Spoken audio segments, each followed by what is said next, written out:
Bonjour la famille, napesi bino mbote esika bozwami. Soki boza na moi bonjour, soki boza na pokwa bonsoir. Kaka esika ekokutamela bino, kombo na ezali Mimi. Soki eza mbano ya liboso tala ngai, oyo ezali chaîne Mimi Kaka TV. Soki nanu osabone te, zwa opportunité ya kosabone na Mimi Kaka TV, okozala desi te. Mimi Kaka asalaka ba video ya ba cooking, lokola boye asalaka ba video ya ba cleaning. Nasalaka pe ba video ya ba bien-être pe santé, nasalaka pe ba video ya napesa pe ba conseil ba vie sociale. Donc soki no s'abonner te s'abonner, pe soko s'abonner ko bosa tina ko cliquer cloche ya notification. Pona lelo to partager nini, lelo to koyeba na ko partager recette oyo ezali recette na biso ya fumbwa, oyo ezali fumbwa na ngai, ezali fumbwa ya frais. Donc lelo to koyeba na kolamba fumbwa na ngai yango déjà nasina pona kia na ba salite tika na sukolango oyo ezali mbisi na biso ka ezali nzombo to koyeba na kotia nzombo na tie nzombo na kati ya mai na ozela elemba pona banda kolamba fumbwa na ngai. Pona fumbwa na biso toza na besoin nini? Pona fumbwa na biso toza na besoin ndembi, toza na besoin ya tomate ya frais, toza na besoin ya feuille d'oreiller, toza na besoin ya njinja na biso ezali wana na garlic na biso ezali ya mixer. Toza na besoin ya black pepper, toza pe na besoin ya mwamba oyo nasombi wana na maison ya ba asiatique. Na sepela nango pe misaka fumbwa be lokola kaka ya kin. Na otia pe mwa nutmeg na ngai, muscade.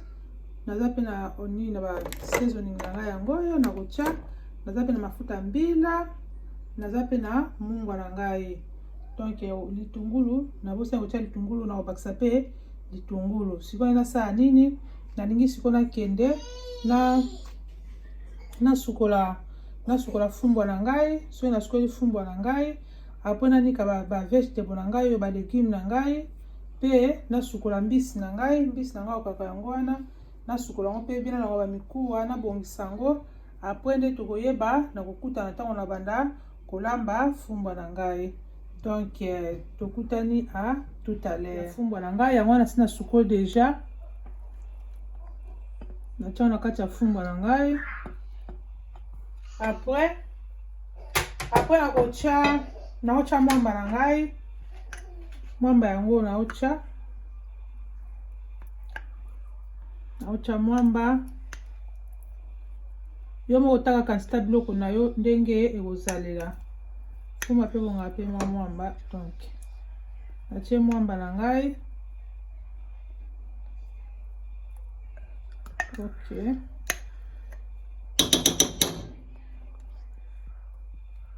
mwamba na ngai yango wana natie. Après na mafuta mbila yango nazotia mafuta mbila na ngai yango oyo otaka kantita biloko na yo. Natia mafuta mbila na ngai.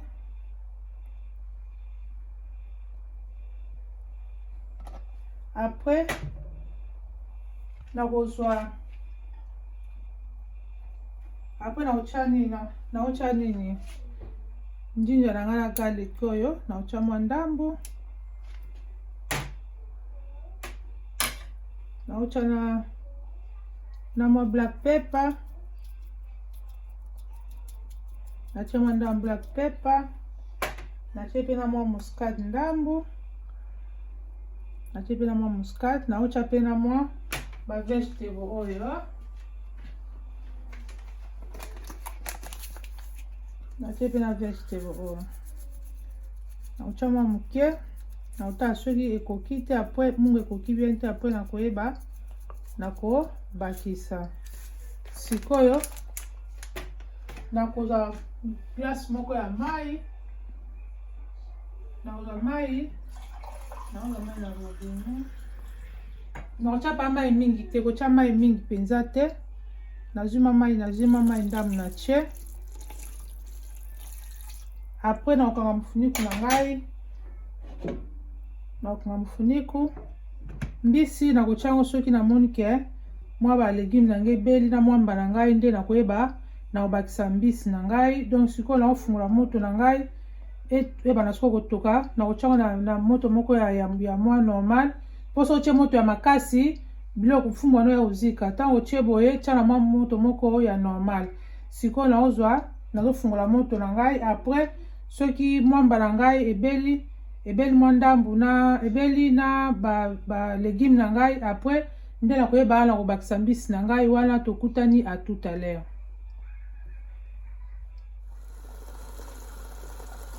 Ok bandeko, sikoyo fumbwa na ngai yango oyo namoni neti mwamba na ngai ebeli mwa ndambu na mafuta na ngai. Nakozwa sikoyo mbisi na ngai, nzombo na ngai nakotiango na kati ya nakoyeba nakotiango na kati ya fumbwa na ngai. Sikoyo nakozwa nzombo yango oyo, nzombo na ngai yango oyo naotsopango na kati ya nzungu na ngai. Après nakoyeba susu nakobakisa mwa mai ndambu natika yango ete tokasusu ata pendant 25 à 30 minutes nde nakoyeba nakozongela bino lisusu kolakisa bino resultat ya fumbwa na ngai. Bozala toujours branché soki nano sabone na Mimini Kaka TV te, sabone na Mimini Kaka TV. Et soki osabone kobosana te na koklike cloche ya notification. Et soki sepe na fumbwa na ngai, kobosana te na kolake fumbwa na ngai, kopartage fumbwa na ngai, kolake. Donc jeune fille soki kolamba fumbwa te, tala video ne bandeti na suka. J'espère que okoyeba na kozwa ta un plus ya koyeba na kolamba fumbwa na yo. Fumbwa na ngai yango wana, donc na sukola fumbwa na ngai na poni. Donc na tie ndembi, na tie litungulu moko, na tie mwa ndambo ya céleri, na tie mwa ndambo ya muscade, na tie na mwa ndambo ya ba vegetable wana ya poussière, na tie na mwa ndambo ya ai, ndambo ai basangisa na njinja, na tie pe na mwa black pepper, na oyo bakobakisa pe susu mwa feuille d'oreiller na ngai. Feuille d'oreiller na ngai pe yango na bakisi. Sikoyo nakozwa pe suma mai ndambu, nakoyeba na kobakisa suma mai ndambu mpona olandela kaka evolution ya fumbwa na ngai. Make sure ke fumbwa na yo otiango na mwa moto ya mesure. Soki otie moto makasi, fumbwa na yo ekosala nini? Ekoyeba na kozika, ekosila gumu, oyeba te balia fumbwa na yo ekozala te. Donc yango wana nakotika yango susu etoka. Lokola natie mbisi boye etoka ata pendant 25 à 30 minutes. Nakoyeba nakozongela branché soki ebeli, nakoya kolakisa bino présentation na ngai ndenge nini fumbwa na ngai ekoyeba na kobima wana. Tokutani à tout à l'heure. Ok bandeko, fumbwa na ngai yango oyo ekomi nango na suka. Mwene fumbwa na ngai ebeli nango. Donc siko na ina leka na ngai na étape na ngai ya présentation. Mwene fumbwa na ngai eziki nango te mpona nini? Mpona tieka na moto ya normal ezobela nango malembe ekomi nango na suka. Tobandaki na bino. Donc jeune fille kola kolamba soki te balamba fumbwa te, tala video libandeti na suka eza nango molai te. Okoyeba na koapprendre ata un plus nde nini okoyeba na kolamba fumbwa na yo. Donc siko namoni fumbwa na ngai ekomi nango na suka. Nalingi siko na passe na étape ya présentation. Donc soki nano sabone te, sabone pe soko sabone kobosa tina koklike cloche ya notification. Cloche ya notification eza très important po ekopermettre oyo question na tie video na ngai YouTube akozala na mpona konotifie oyo ke nasali video na ngai.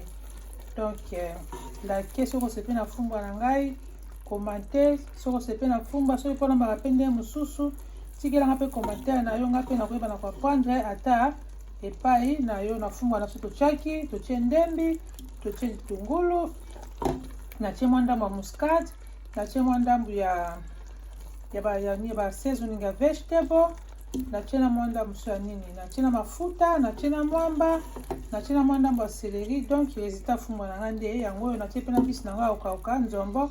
Soki oza na nzombo te, okotiaka mbisi oyo moko omoni ke oza nango. Mpe biloko nga na tie soki omoni ke onga na tie yo mpe oti kolandaka onga na site. Soki omoni ke oza mpe na oyo osali osepeli mpe na baingrédient na yo, oki mpe kotia baingrédient mpe kobakisa baingrédient na yo oyo omoni ke ngai nazangisi. Donc tokutani. Donc ntango na kosala présentation ya fumbwa na ngai wana, bozala toujours branché. À tout à l'heure. Ok bandeko, nakomi nanga na suka ya video na ngai, fumbwa na ngai yango yo. Donc na bandaki na bino, nakomi nanga na suka, fumbwa na ngai yango nakolonga na makayabu na ngai, nakolonga pe na makwanga, na mwa mai, na mwa jus d'orange pe yango na tie pembeni. Soko sepe na fumbwa na ngai, kobosana te na kolake, kobosana te na kokomante, kobosana te na kopartager fumbwa na ngai. Jeune fille eza koza koyekola kolamba fumbwa, soki balamba fumbwa te. Tala video ebandeli tina suka, okeba na koapprendre ata un plus mpona koyeba na kolamba fumbwa na yo.